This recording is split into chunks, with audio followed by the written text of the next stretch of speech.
Ideme ďalej. Ďalším krokom je chytiť si tú ruku. Takže ideme len jedna jediná technika, ako preberáme vždy po jednom bode.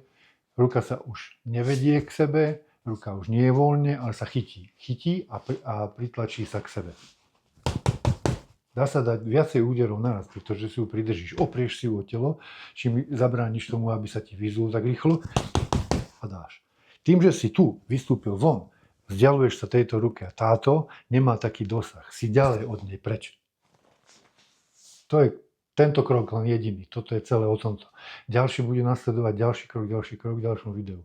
Toto je celé len o tom, že si tú ruku chytíš, vystúpiš von, pridržíš si ju, najlepšie, keď si ju opreš o telo, ak sa dá, ak je ten postoj taký, aký by tomu vyhovuje, a nasekáš sem čo najviac, ako sa dá.